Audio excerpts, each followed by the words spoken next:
ओम। अच्छा, सभी बच्चे कैसे हैं? बहुत ज्यादा डूबे हैं। अच्छा बच्चों, सब ठीक है? खुश है ना सभी? नहीं खुश है। सो आज अपन सबको देख लेते कौन कौन सो रहा था। कौन कौन सो रहे थे? बाबा की कुंडली दीवाना करने वाली है, सोने वाली नहीं है ना? जो सो गया वो क्या होगा? खो गया। वो जो सो गया वो सोने में नहीं आएगा, है ना? सोना नहीं है, क्योंकि मुरली से जब वो प्यार होता है ना दिल में, जो तो प्यार होता है, वाह मेरे बाबा की चिट्ठी है, मेरे बाबा से प्यार है ना, इससे प्रेम होता है, उसका पत्र आवे या उसका संदेश आवे तो कितना दौड़ के भागेंगे। किसका पत्र आया है? किसका पत्र आया है? ये साथी का पत्र आया है। तो पत्र कितना ध्यान से सुनना चाहिए। अभी तो हर जगह देखने को मिलता है, कहाँ सेंटरों में चले जाओ, कहाँ मधुर में चले जाओ, पीछे बैठ कर के खोल के सोते रहेंगे और फिर बाद में कहेंगे वाह आज की मुरली अच्छी थी। ऐसे करते आज की मुरली में तो मजा आ गया। कौन सा मजा आया था? है ना? आराम से सो रहे थे। कहाँ सेंट्रल में देख लो, कहाँ मधुबन में देख लो, कहाँ किधर भी देख लो, पीछे बड़ा सा मुंह खोल के सोते रहेंगे। कोई चिड़िया ना आ जावे तो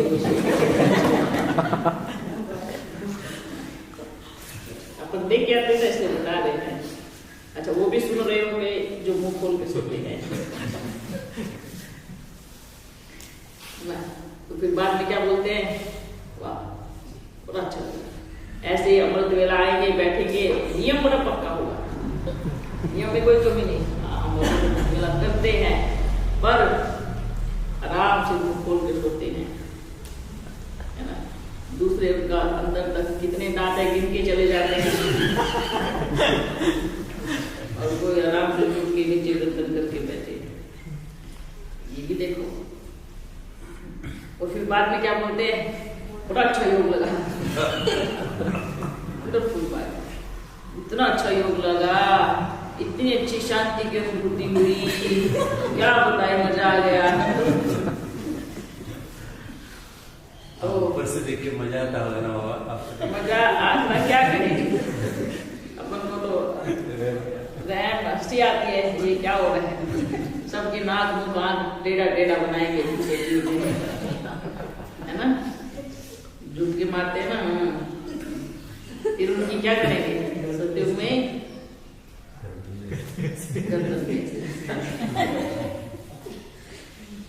तो ये नहीं होना चाहिए।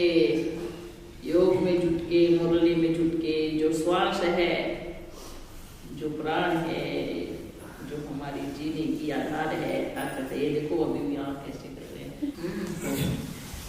क्या करना है? नींद नहीं आनी चाहिए, कभी अमृत वेले भी क्या करते हैं? सबको देखते हैं अमृत वेले क्या चक्कर लगाते हैं। और पूछोगे तो अमृत वेला किया? हाँ मैंने किया, मैं रोज करता हूँ।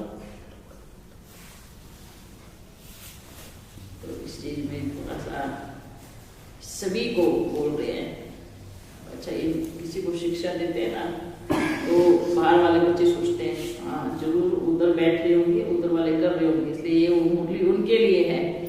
अपने लिए खुद नहीं सोचेंगे कि भाई हम भी ऐसे कारनामे करते हैं। सोचते बाबा कहाँ देखेगा, बाबा तो अमृत वेले चक्कर लगा दिया तो देखेगा ना बाबा। अच्छा बच्चों, सभी ठीक हो? मन ठीक है? मन ठीक होना बहुत बड़ा जरूरी है, क्योंकि मन ठीक नहीं हुआ तो तन बीमार हो जाएगा। मन में बीमारी आई तो मन से तन जुड़ा है ना? तो फिर बीमारी किधर आएगी? तन में आएगी। तो मन सबसे पहले एकदम स्वस्थ होना चाहिए, निरोगी होना चाहिए, ठीक होना चाहिए। मन में बुरे ख्यालात नहीं आने चाहिए। मन में जब ओम की धुन बजती रहेगी तो बुरे विचार आएंगे कहाँ से? मन में जब बाबा की मुरली बजती रहेगी तो बुरे विचार आएंगे कहाँ से? है ना? मन में जब परिवर्तन करने की धुन बजती रहेगी तो बुरे विचार आएंगे कैसे? तो मन स्वस्थ रहेगा ना। किसी को शरीर में बीमारी होती है और ऐसी बीमारी होती है जिसकी दवाई रोज लेनी ही पड़ती है, तो लेते हैं ना। एक दिन की दवाई नहीं खाएंगे तो क्या हालत होगी? और ज्यादा बीमारी बढ़ेगी। तो जिनका मन बीमार है वो मुरली रूपी दवाई रोज खाओ, ओम का कैप्सूल डेली खाओ। नहीं खाएंगे तो क्या होगा? बीमार पड़ जाएंगे, है ना। बल बोलते हैं कि भाई हम बहुत पहले से ज्ञान में हैं, हमें मालूम है, हमें पता है, बराबर जानते हैं, पर आप दवाई नहीं खा रहे। ये कहेंगे पुरानी बीमारियों के शिकारी, जो बारी बारी कहते हैं हम बहुत सब पता है। ऐसे नहीं, लेनी है दवाई, लेनी है। तो कौन सी दवाई लेनी है? मन ज्यादा बीमार होता है ना तो दवाई की डोज बढ़ा दी जाती है। तन ज्यादा बीमार होता है तो क्या करते हैं? पावर बढ़ा देते हैं। ऐसे मन ज्यादा बीमार होता है तो क्या करना है? हाँ, बढ़ा दो, दवाई बढ़ा दो। मन ठीक रहेगा तो तन भी अपने आप को रहेगा। मन बीमार रहेगा तो तन भी बीमार रहेगा। इसलिए तो इतनी सी बीमारी आई तो इतना बड़ा शरीर ढेर हो जाता है। हाँ? मन में भी इतनी सी बीमारी आई, थोड़ा टेंशन आई तो क्या होगा? शरीर ढेर हो जाता है। तो कहाँ से हुआ ढेर? यहाँ का कोई भी सूत्र ढीला हुआ, कोई नस दब गई तो भी इतना भारी भरकम शरीर ढेर हो जाता है ना? होता है ना ऐसे। तो हमें स्वस्थ रखना है, स्वस्थ रहना है ना। तो इसलिए बाबा क्या बोलते हैं? मन भी स्वस्थ करो, तन भी स्वस्थ करो। ठीक है? अच्छा, और सब ठीक है? सबका स्वास्थ्य अच्छा है, बहुत अच्छी बात है। आप मन लगा करके सब सेवा करो। और क्या? और आगे का कुछ? शिवरात्रि भी कैसे धूमधाम से मनाया था इसके बारे में? अच्छा, शिवरात्रि भी धूमधाम से मनानी चाहिए ना। शिवरात्रि कब की है? 18 फरवरी। अच्छा, 18 फरवरी की है ना। और अभी जो प्रोग्राम होने वाला है वो 18 जनवरी। कितना समय बीच में? एक ही महीना है ना। तो क्या विचार है? इस बार थोड़ा परिवर्तन करो, चेंज करो। शिवरात्रि में जहाँ है जो है इतना अच्छा ग्रुप बना करके, है ना, संगठित रूप से वहीं पर बैठकर ओम का उच्चारण चारों तरफ से गूंजना चाहिए। इस महाशिवरात्रि हर जगह से आवाज आनी चाहिए, कहाँ भी हो, किसी भी कोने में हो। ठीक है? समझ में आया? जिसे अखंड तपस्या करते हैं बाबा, ऐसे अखंड ओम ध्वनि का भी रख सकते हैं। बिल्कुल रख सकते हैं। ग्रुप बैठ के, एक ग्रुप जाएगा, दूसरा ग्रुप बैठ गया, दूसरा ग्रुप बैठ गया, ऐसे करके ओम ध्वनि का वो कर सकते हैं, पर सेवा भी जरूरी है ना। एक ग्रुप में दूसरे ग्रुप जाएंगे सेवा। हाँ, बोलो उस दिन ओम का उच्चारण भले चलता रहे, है ना। ग्रुप भले 2 का 3 का ग्रुप बनावे, पूरा दिन होता रहे, सुबह से अमृत वेले से शाम तक, रात तक चलता रहे, और सब सेवा में निकल जाना। 2 बच्चे इधर बैठ के साकार होते हुए चालू, और जितने भी बच्चे हैं सब सेवा में जाना। इस बार जहाँ पर भी है, जिस स्थान पर भी सभी बच्चे हैं, बढ़िया ग्रुप बनाना है, और सबको कोशिश करो एक दिन में, है ना, महाशिवरात्रि जितने भी मंदिर हैं, किसी भी कोने में, कहाँ से सब बच्चे जुड़ रहे हैं ना, सबको मैसेज देना है कि आप जहां पर हो इस शिवरात्रि पर उधर ही धमाल मचाना है। ठीक है, सबको ओम कराना है, अच्छे से कराना है। ठीक है, उसके बाद फिर बाद में 2 मास या 3 मास के बाद फिर बाबा के घर में सभी एक के साथ आएंगे और फिर बड़ा अच्छा वो करेंगे, है ना। तो बोल अभी 18 जनवरी का करो और महाशिवरात्रि में चारों तरफ की सेवा होनी चाहिए, चारों तरफ की सेवा। ठीक है, ठीक चलेगा। नई नई चीजें करेंगे।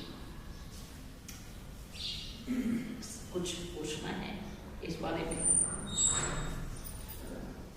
हाँ, कुछ बच्चे इधर आ जाएंगे। देखो जो थोड़े बहुत बच्चे हैं वो आगे चलेगा, लेकिन अगर जहाँ रहते हैं इस शिवरात्रि पे वहाँ पे इतनी अच्छी सेवा करके दिखाए, वहाँ पर इस बार सब महाशिवरात्रि अपने अपने स्थान पर क्यों उससे बहुत तेजी से सेवा करेंगे, क्योंकि इस बार इधर आते हैं ना तो इस बार वहाँ की सेवा करें, क्योंकि सबके पास पर्याप्त ग्रुप है, क्योंकि सबके पास पर्याप्त सहयोगी हैं। और उस दिन भले 2 रोज की छुट्टी ले ले, महाशिवरात्रि में 2 रोज की छुट्टी भी लेना पड़े तो भी चलेगा, पर सेवा रुकनी चाहिए, है ना। ठीक है, कैलेंडर सबको गिफ्ट देने के लिए। अच्छा, हाँ ये भी अच्छा है। क्या कुछ सैंपल है आपके पास में? वो वाला कुछ दिया था कैलेंडर छपवाने के लिए। फिर उसको कहा सबको देंगे आप सौगात पे, जैसे दुकान पर। हाँ, जितने भी व्यापारी हैं, जितने भी दुकानदार हैं, सबको देना और उस पे लिखना अपना जो आपका संदेश, ओम का संदेश, ओम का संदेश जो है उस पे लिखना है। ये बहुत अच्छी सेवा है, बढ़िया सा लिखना है उस पे। ठीक है, और वो लिख करके जितने भी इस स्थान पे कहो, गांव में कहो, सबको दे करके तो वो चीज सब लगाएंगे। ठीक है, नया वर्ष आ रहा है तो वो सब लगाएंगे और ओम का बढ़िया अच्छा सा वो बनवा देना उस पे चित्र। ये कागज बनाया है, इधर दिखाओ। एक किसी बच्चे को सेवा दो और इससे थोड़ा बड़ा होना चाहिए, ये छोटा है। ठीक है, थोड़ा सा साइज बड़ा होना चाहिए। बहुत अच्छा, बहुत सुंदर, वाह। ओम ध्वनि एक ब्रह्मास्त्र। ओम ही बीजे महामंत्र है पूरी सृष्टि का। बहुत बढ़िया, ये पर्चा छपवाया ना इस पे। ओम ध्वनि अपने आप में एक पवित्र ध्वनि है, सभी मंत्रों की शुरुआत ओम से होती है। ओम ध्वनि से शारीरिक व मानसिक तनाव से मुक्ति मिलती है। ओम ध्वनि अपने आप में ही इतनी शक्तिशाली है कि इसके उच्चारण मात्र से आप अपने जीवन में सहज बदलाव, सकारात्मक परिवर्तन महसूस करेंगे। ओम का मतलब ही है आत्मा परमात्मा का मिलन। ये मेरे मीठे लाडले बच्चों, ये मेरे मीठे लाडले बच्चों, अभी बाबा बोल रहे हैं ना, मैं इस धरा पर विदित हो चुका हूँ। वर्तमान समय मैं दुख और शांति की दुनिया को परिवर्तन कर सुख शांति को मुक्ति जीवन मुक्ति का वरदान देने आया हूँ। बहुत अच्छा,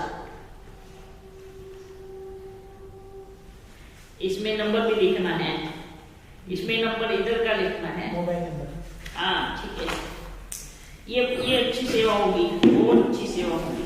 बाबा ऐसा कैलेंडर बनाया तो ऐसे लटकाने वाला ऐसा वाला? हाँ ऐसा ही बनवाना है, ऐसे ही, इतना ही बड़ा बनवाओ, लेके आओ, निकालो कोई पर।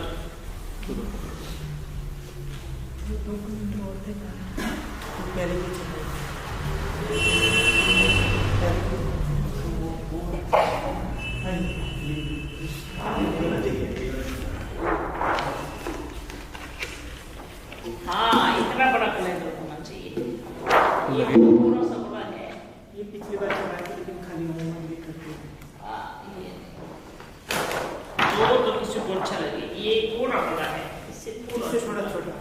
इससे थोड़ा छोटा। हाँ ताऊ जी कितना सुंदर दिख रहा है। परिवार सहित पूरा परिवार लेके बैठा है। ये आपका ताऊ जी, अपना नहीं।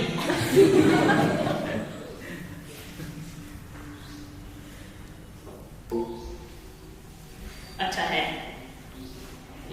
इसको बनाओ 9 वर्ष पे देने का। और ये सेवा जनवरी मास में ही करो। ठीक है, पूरा इसको बनाओ, छपाओ। कौन बच्चा ये सेवा कर रहा है उनको पहले मेटर देना है।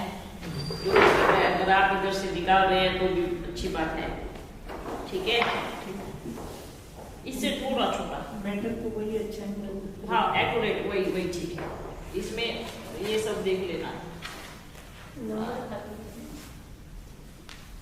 इसमें नंबर डालना है। और हाँ ठीक है, बहुत अच्छा है। ओम नमो शिवाय ये भी डालना है किधर, यहाँ डालेंगे या ऊपर? अच्छी अक्षरों में होना चाहिए, बड़ी अक्षरों में। या तो इसको पहले डालेंगे, इसके पहले डालना है इधर। ठीक है, हाँ पहले तो मैं अपने शिव पिता को नमस्कार करता हूँ, नमस्कार करता हूँ। ओम नमो शिवाय पढ़ने वाला भी सबसे पहले बाबा को नमस्ते कर देता हूँ, फिर आगे बढ़े। ठीक है, अच्छा बच्चों आप किधर से आए हैं? किधर से आए हैं? डिब्रूगढ़ से आए, असम से। अच्छा असम से आए हैं। क्या सेवा करेंगे जाके? आप जो बोल रहे हो बाबा। नहीं आपका भी तो कुछ विचार होगा ना। और हाँ आप 2 बच्चियां आई हैं, हाँ तो क्या विचार है आगे का? बाबा मार्च में प्रोग्राम होता है। हाँ वो तो है, उसके पहले की क्या सेवा? आपके पास 3 मास है। 3 मास है ना? 2 मास। अच्छा 2 मास में कितनी सेवा कर सकते हैं? सोचना है ज्यादा से ज्यादा बच्चों पे दृष्टि बाप की पड़नी चाहिए। ठीक है, अपनी व्यवस्था अच्छी करके रखना सब। तो अभी क्या करना है आपको? कोई उधर केंद्र है? नहीं है। नहीं है तो केंद्र अगर आप किसी को दोगे, संदेश दोगे तो बिना केंद्र कैसे करोगे? केंद्र रखना होना चाहिए ना उधर। हाँ संभालने वाली तो है ना, आप संभालेंगी ना? संभालने वाला बहन तो दूर है अभी, तो अभी जाके रेडी करेंगे ऐसा हम लोग का प्लान है। हाँ एक सेंटर था पहले, अभी हाँ एक केंद्र बनाओ जा करके, तो भले थोड़ा किराए पे लो पर केंद्र जरूर बनाओ। वहाँ पे अगर कोई आना सीखना चाहे तो जरूर सिखाना है, क्योंकि पूछते ना किधर है आपका केंद्र, पूछते हैं कहाँ पे केंद्र है, कहाँ पे केंद्र है। ठीक है, जाकर के ये सबसे पहले ये कार्य करो, उसके बाद फिर सेवा शुरू करो और जितना जल्दी हो सके ये करना है। ठीक है ना? हाँ और कुछ अच्छी सेवा और किधर की सेवा। अब ये सोचना नहीं है कि हमारी बहनों का एरिया उधर सेवा करने नहीं जाएंगे, यहाँ से पहले खाली करना है। अपन को सब जगह करनी है, कोई स्थान नहीं छूटना चाहिए, कोई स्कूल नहीं छूटना चाहिए, कोई आश्रम नहीं छूटना चाहिए। सब जगह जाओ, सब जगह सेवा करनी है। ठीक है, कोई भी जगह छूटनी नहीं चाहिए। और भी आपके सहयोगी है या आप इतनी उधर? और भी है ना, तो उधर जाकर के सब एक दो का सहयोग करने के बाद सबको आपको संदेश देना है और तैयारी अच्छी करनी है। ठीक है, चलेगा? हाँ लेकिन पहले जाते ही केंद्र खोलना है। ठीक है, हाँ अच्छा और सब ठीक है? ठीक है, क्या सोच रहे हो? सारे प्रश्न के उत्तर सॉल्व हो गए, कुछ भी नहीं एकदम। टोली है किनके पास? बाबा जी अभी और शंकर पार्टी में चली गई बाबा। कोई बात नहीं, वो झाग के आएगी, वो किधर नहीं जाने वाली। जहाँ बाबा का प्यार जहाँ जिसको मिल गया हो वो किधर जाएगा ही नहीं, ठीक है। वो घूम फिर के इधर ही आने वाला है, चाहे 4 दिन में आए, चाहे 4 मास में आए, चाहे 1 वर्ष में आए, किधर भी आए, पर आएगा इधर ही। कोई दोनों किधर तरफ नहीं है। जाने, जो बोलते ना इधर से जाकर के दूसरे उधर चले गए, दूसरे उधर चले गए, ये सीन बाबा बराबर देख रहा है, हर एक बच्चे का देख रहा है। जो जा रहे हैं वहां देख रहे हैं, कोई किस कारण से जा रहा है, कोई किस कारण से जा रहा है, पर घूम के इधर ही आने वाला है। क्यों? असली दुकान है और उस दुकान का मालिक भी असली एक ही है। तो किधर भी ढूंढने जाओ, अपन चिंता नहीं करेगा, अपन तो कहेगा और जाओ, जी को जिधर जाके आना है जाके आओ, है ना, चेकिंग के नीचे है ना, कोई बात नहीं। लेकिन वही बात होती है ना, बच्चे जाएंगे तो जो स्थान आप छोड़ के गए हो ये आपके लिए तो खाली नहीं रहेगा, इसलिए बाबा बोलते हैं। कोई बच्चे बोलते हैं ना, बाबा ने बोला ना आप चेकिंग करने जाते हैं तो आप भल जाओ, और जो आप स्थान जो जगह छोड़ के गए हो वहां आपके लिए हमेशा खाली पूरी रखेंगे। वहां तो अपन 10 को भर देंगे, आपके एक साथ फिर 10 आ जाएंगे, और फिर उनके साथ भी और 10, तो कितनी लंबी लाइन हो गई। तो उस बहुत पीछे वाली लाइन में खड़ा होना पड़ेगा। आना तो इधर ही है, ये बराबर है, ये पक्का है, ये कंफर्म है। पर जो स्थान छोड़ के गए, जैसे कि मंदिरों में जाते हो ना लाइन देखने, बोलते चलो हम थोड़ा पीछे कुछ ढूंढ के आते हैं, आपके लिए थोड़ी जगह रहेगी वहां पे, उसमें तो कोई और आ जाएगा। ये स्वाभाविक है, ये नेचुरल है, आना ही है। तो इतना सोचना क्यों?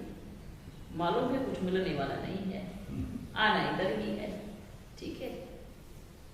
तो इसलिए बाबा किसी को मना नहीं करेगा। आपका दिल, आपका मन और आपका घर का दरवाजा हमेशा खुला है, आने के लिए भी और जाने के लिए भी। हाँ, जाने के लिए बाबा थोड़ी किसी की टांग को नहीं खींचेगा, नहीं जाओ नहीं जाओ नहीं जाओ। क्यों? वही बोलते हैं ना, बच्चे के साथ जितना खींचतानी करेंगे वो उतना और मारता है, इसलिए खींचतानी करने का मतलब नहीं है। जब मन भर जावे तो आ जाना, पर गेट के बाहर खड़े होना जब गेट खुलेगा तब, क्योंकि और बच्चे इंतजार में बैठे। तो इसलिए जिसको जहाँ स्थान मिले, जिसको जहाँ सुकून मिले, जिसको जहाँ शांति मिले, जिसका जहाँ मन लगे, भले जाए, सब बाप की तरफ से स्वतंत्र है, ठीक है। इसको बोलते हैं ड्रामा में जो जिसका पार्ट है वो वैसे ही बजाएगा, और जो जानबूझ के ड्रामा बनाया है वो अगले कल्प में फिर रिपीट होगा, है ना।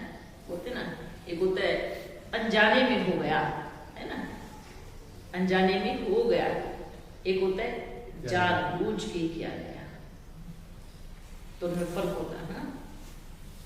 अनजाने में होने वाले का फिर भी बाबा हाथ पकड़ लेगा, पर जानबूझ के होने वाले का हाथ इतना जल्दी नहीं पकड़ेगा जब तक सबक ना मिले, ठीक है। फिर भले रोते रहो, तड़पते रहो, फिर बोलते रहो बाप को, बाप की दुहाई देते रहो, बाप तो बाप है ना, हम तो बच्चे हैं, नालायक है, मूर्ख है। जब तक ये दिल से एक्सेप्ट नहीं करोगे कि हम नालायक थे, तब तक हाथ नहीं।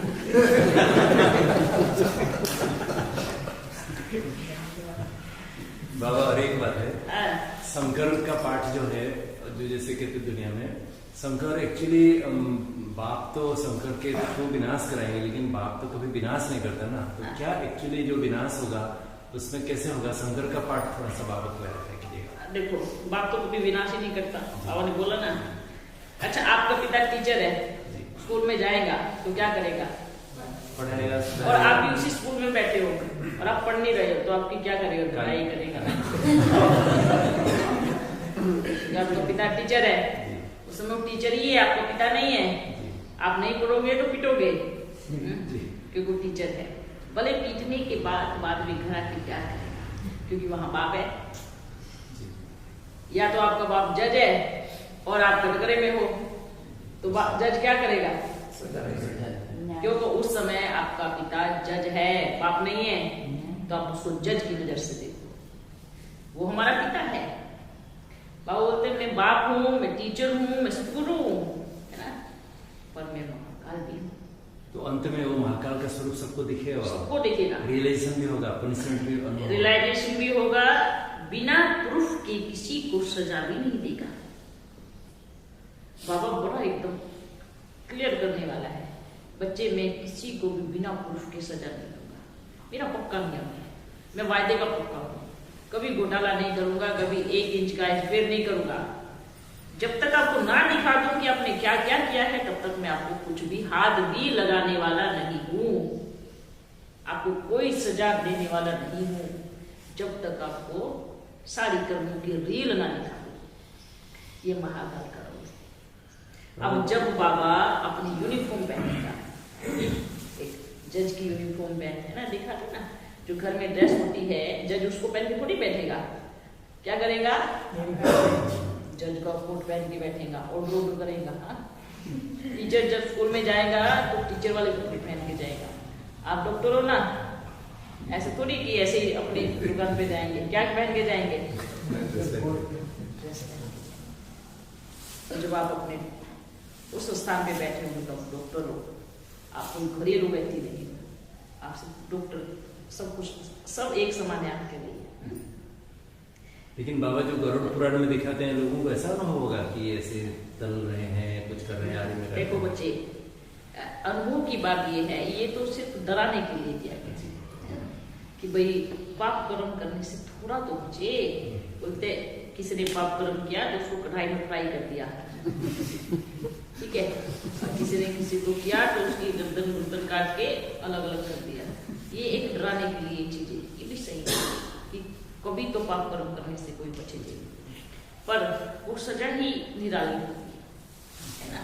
वो सजा इतनी, अगर अच्छे कर्म किए हैं तो बड़ा सुकून फील होगा, बाबा की गोदी में बैठ करके जा रहे होंगे, और बुरे कर्म किए हैं ना तो ऐसी मतलब वो सजा ये अलग होती है एक। हाँ, लेकिन जैसे जलने की अनुभूति, ये करेक्ट है। जैसे बाबा योग अग्नि से जला करके अपने पाप भस्म करो, है ना, ऐसे बोलते हैं ना, योग अग्नि से बोलते हैं। वो जो अंतिम अवस्था होगी वो जलने वाली अवस्था, जैसे किसी को थोड़ा सा कहीं से जल जाता है, कितनी पीड़ा होती है, जब किसी का पूरा शरीर जल जाए तो कितनी पीड़ा होती है। वो जो खड़ी होगी वो जैसे कोई जल रहा हो, ये वाली अनुभूति होती है ना। जैसे भक्ति मार्ग में दिखाते हैं, आग में जलाया, ठीक है, कढ़ाई में जलाया, उसमें सब जलने का ही दिखाया हुआ है उसमें, है ना, भट्टी में तपा दिया, भट्टी में जला दिया। क्यों? क्योंकि वही सीन होता है। तो वो कैसे दिखाएंगे उस चीज को, वो अनुभूति वो कैसे दिखाएंगे, इसलिए स्थूल दुनिया की आग दिखा देते हैं, ऐसे जलते हुए दिखा देते हैं ना। तो ये जो रोल है वो बाबा एक्यूरेट हो जाएगा, कोई भी नकार नहीं सकता कि हमने ये कर्म नहीं किया, पूरा फिल्म दिखाएगा। ये देखो आपको, ये आप क्या कर रहे थे, आप क्या कर रहे थे। बाबा डायमंड हॉल में जो फिल्म निकाल रही है, फोटो निकालो, जो कह रहे थे वो सब दिखाएंगे, हाथ खड़ा दिखाएंगे, जितने लंबे लंबे हाथ खड़े किए ना हमने, हमें एकदम सही तो हाथ भी दिखाएंगे। मधुबन में जब जाते थे ऐसे बाबा का पिक्चर देखा ना, तली खिलाया हुआ, तो हमको बहुत दुख लगता था उस समय। हम लोग को तली कभी नहीं मिला, कभी नहीं मिला। हाँ, बाबा बोलते हैं ऐसे लगता है हम बहुत पापात्मक आदमी क्या। अच्छा, बाबा का अब तो मिला ना, अब तो खुशी होती है ना। जिसके लिए इतने तरस रहे थे, वो टोली बड़ी महंगी थी, क्या करोगे उसका रेट इतना ज्यादा था, तो क्या करते खाते, इतना मोटा तो खाते, सस्ती टोली खाओ, बाबा की प्रेम वाली टोली। प्रेम वाली टोली में बड़ा रस होता है ना, जो खरीदने से मिले वो क्या प्रसाद है, वो क्या टोली है ना। ये चीज सोचो, बिन मांगे मोती मिले और मांगे मिले ना भीख। आप भले बोलते रहते बाबा दे दो, बाबा भी तो ड्रामा के बंधन में बंधा हुआ था ना, है ना। तो इसलिए ये सोचो कि देखो बाबा अपने बच्चों के लिए सारे बंधन तोड़ के आए हैं। हाँ? बाबा का इतना प्यार है बच्चों से, सारे बंधन तोड़ के आए हैं। कोई भी महल, कोई भी दीवार, कोई भी रास्ता, है ना, बाप को बांध नहीं सकता है। हाँ, एक बांध सकता है, प्यार। ये जो प्यार का संबंध है ना, यही बाप को बांध सकता है। अदरवाइज दुनिया की कोई ताकत नहीं है कि बाप को बांध सके, चाहे करोड़ों के महल बना के क्यों ना दे दो। अगर प्यार करने वाला झोपड़ी में बैठा ना तो उसमें ही घुसेंगे जाके, बाबा है ना। मधुबन जाने की तरफ से थे और आपकी तरफ, और हम इधर थे। आप देखा है? और देखो बाबा, ये बाबा का प्यार है। अगर कोई कहे क्या भगवान इतना बड़ा महल बना के छोड़ के जाएगा? अरे महल भगवान ने बनाया है, भगवान को महल ने नहीं बनाया है। और जब भगवान ने एक महल बनाया है तो क्या भगवान को हजारों महल बनाने में देरी लगेगी? है ना। नक्शा तो उनको पता है ना कि बनना कैसे है। जो चीज जैसे मानो परम धाम को भी किसने बनाया? बाप ने बनाया, है ना। परम धाम ने बाप को नहीं बनाया, है ना। मानो कोई भी चीज है, ये घर है, जिसने भी बनाया है वो तो इधर नहीं है, नहीं है ना, छोड़ के चला गया। और वो हाथ में क्या लेके गया? कला, ठीक है। वो ऐसे कई और बना सकता है, ऐसे नक्शे, इससे भी अच्छे नक्शे इधर और भी बना सकता है। क्यों बना सकता है? क्योंकि कला और चाबी तो उसी के हाथ में है। और अगर हम कहें नहीं, ये महल बना करके कोई कैसे छोड़ के जा सकता है? क्यों नहीं छोड़ के जा सकता? आप भी तो किधर थे? सतयुग में थे ना। आपने क्यों छोड़ा? आप भी तो आए ना नीचे, आप भी तो बदलते हैं ना महलों को।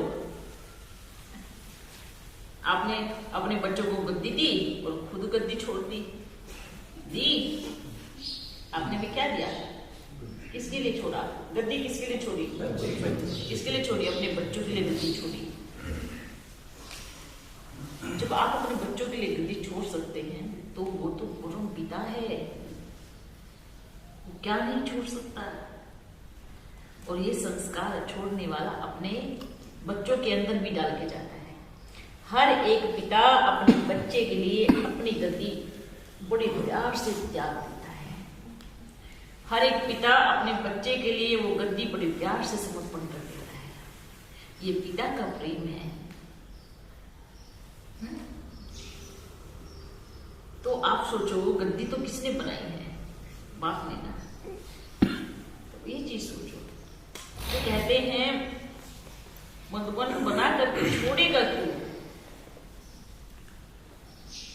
ये सही नहीं है। फिर बाप कहेगा कि आप रीजन तो दो नहीं छोड़ने का, एक कारण तो दो नहीं छोड़ने का। अगर आप ये कारण दे रहे हो कि इतना बड़ा आपने बनाया है तो छोड़ कैसे दिया, तो ये कोई कारण ही नहीं है, ये कोई रीजन ही नहीं है। हाँ? कोई जगह नहीं है। भगवान है, वो परम पिता है, परम शिक्षक है, क्यों नहीं छोड़ सकता? अपने बच्चों के लिए जो लायक बच्चे, अपने बच्चों के लिए वो कोई भी जगह, कोई भी स्थान, कोई भी शरीर का त्याग कर सकता है। और अपने बच्चों के लिए वो किसी भी स्थान पे जा सकता है, झोपड़ी में जा सकता है, जंगल में जा सकता है और शरीर धारण कर सकता है। ये प्यार है एक पिता का अपने बच्चों से। और आप तो हीरे के युग में बैठे, वर्तमान समय आपके पास हीरो की टोकरी है, हीरो की टोकरी जिससे सारे संसार वंचित है। तो बाप कहेगा आप बच्चे ये चांस कभी नहीं करवाना, ये चांस कभी नहीं करवाना। बाबा बोलते परिवर्तन करो तो एक धक से परिवर्तन करो। सोचना भी नहीं चाहिए कौन सा भविष्य है, किसका भविष्य है, कहाँ का भविष्य है। आप कर्म करते चलो, भविष्य बाप बैठ लिख रहा है, आप बाप का परिचय देते चलो, कलम बाप के हाथ में है, आपका इतना खूबसूरत भविष्य लिख रहा है ना। भविष्य की चिंता करने के चक्कर में सब उल्टे पुल्टे कर्म होते हैं, सब उल्टे क्रियाक्रम करते हैं। नहीं सोचो, बाप सोच रहे हैं, बाप बैठा है, आपको सेवा करनी है, अपना कर्म करना है, कर्म को नहीं छोड़ना है। कर्म पहला प्रधान है, कर्म ही श्रेष्ठ माना गया है। सत्कर्म से ही स्वर्ग आता है। कर्म नहीं करेंगे तो स्वर्ग की चाबी नहीं मिलेगी। ठीक है बच्चों, समझे। कोई भी कहे कि बाप नहीं जा सकता, नहीं छोड़ सकता, बस एक ही सवाल पूछना कि क्यों नहीं छोड़ सकता। जब बाप हमारे लिए परम धाम छोड़ सकता है तो क्या मधुबन नहीं छोड़ सकता? अरे कितना सा गोला होगा ये सृष्टि का, और उस गोले में मधुबन कितना सा है, सोचो ना। हाँ? क्या इतने इतने सब कुछ नहीं बना सकता? जब संसार उसका है, उसकी हथेली पे गोला रखा है, तो इतना सोचना क्यों, इतना विचार क्यों? चूहे को मिली हल्दी की काट, समझा मैं पंसारी हूं, ऐसे वाला काटे नहीं करना है। एक ही चम्मच मिला है, वो तो सागर है, और सागर में आप डुबकी जितनी मारोगे मोती उतने निकल के आएंगे। अच्छा, सागर की क्या विशेषता है? आप सोचो, आप एक झोली मोती की लेके आए हो, हीरे मोती की लेके आए हो, क्या सिर्फ इतने ही थे? सोचो, सागर में जितनी आपकी झोली में मोती है, क्या सिर्फ इतने ही है? और जो ये सोचता है बस इतने ही थे, वो बहुत बड़ा मूर्ख है। मूर्ख नहीं है, महामूर्ख है। सागर में आप इतनी सी पोटली लेके आए के मोतियों की, तो वो राइट है? ये कहते नहीं, भगवान के पास तो ज्ञान खत्म हो गया, उसने तो जितना देना था दे दिया, और वो खाली हो गया है। सागर को कहते हैं कि सागर खाली हो गया है। नाम ही सागर क्यों पड़ा? क्योंकि वो कभी खाली नहीं होता। नदी नाले को तो बोलो खाली हो जावे, पर सागर को अगर बोले कि खाली हो गया है तो कैसा लगेगा? भगवान को बोले, ज्ञान सूर्य को बोले कि वो खाली हो गया है तो कैसा लगेगा? ज्ञान सागर कभी खाली नहीं होता। जितनी गहराई में जाएंगे उतने ही हीरे बटोर के लेके आएंगे। ठीक है, ये ज्ञान है, और ये इतना सिंपल ज्ञान है, इसमें कोई ज्यादा मगजमारी करने की आवश्यकता नहीं है। सिंपल ज्ञान है कि सागर कभी खाली नहीं होता। जिसने समझ लिया उसने जीत प्राप्त कर ली। सागर के अंदर हीरे मोती कभी खाली नहीं होते। जिसने समझ लिया वो बुद्धिमान है। जिसने नहीं समझा तो बोलते रहो खाली हो गया है, अब ज्ञान खत्म हो गया है, अब ज्ञान रहा ही नहीं, अब जितना देना था दे दिया है।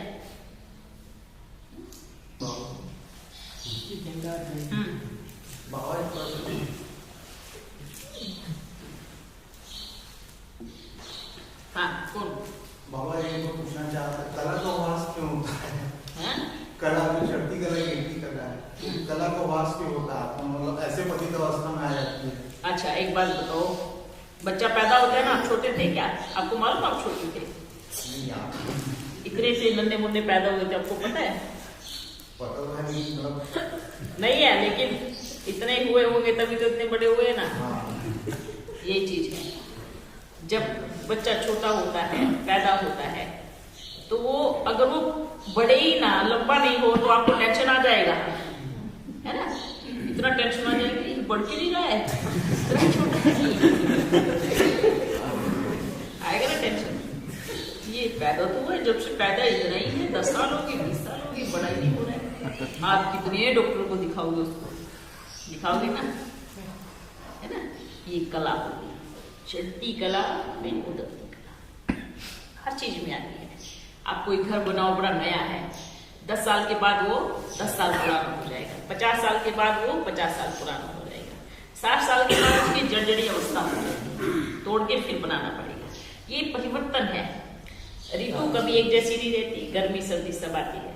परिवर्तन इस संसार का नियम है ना, नेचुरल है, परिवर्तन होना ही है।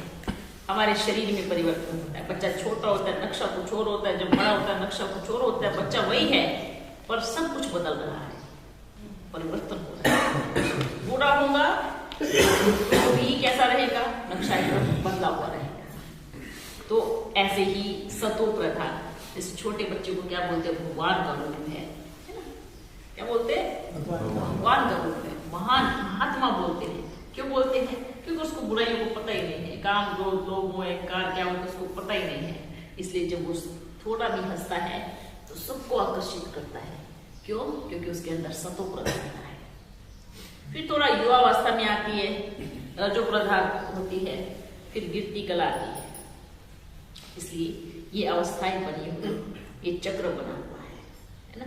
अगर गर्मी ही पड़ती रहे हमेशा तो अच्छा लगेगा नहीं, मौसम बदलता है, परिवर्तन होता है, ठीक है, हाँ समझे। अच्छा बच्चों, अभी अपन चलते हैं, फिर मिलेंगे ना। आपका समय ज्यादा ले लिया ना,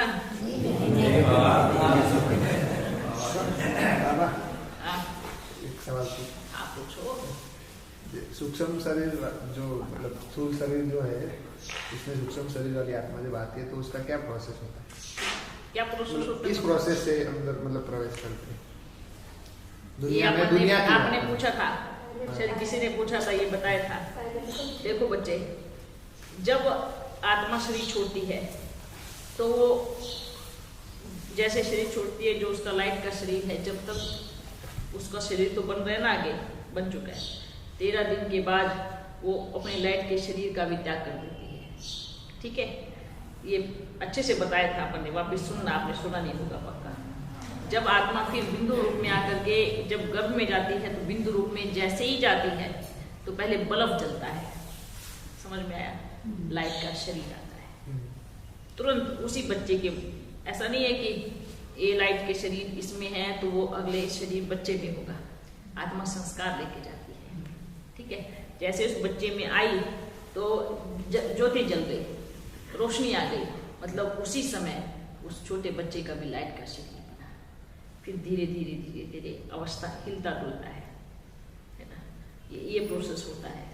जिनका शरीर नहीं बना है ना, जिनका जो भटकते हैं वो भटकते रहेंगे, पर जब जाएंगे तब उसी शरीर में उनका लाइट का शरीर। ये बाबा सुना है, ये नहीं मैं पूछ रहा हूँ, जैसे अभी बाबा आए, जैसे बाबा आए उसकी प्रोसेस।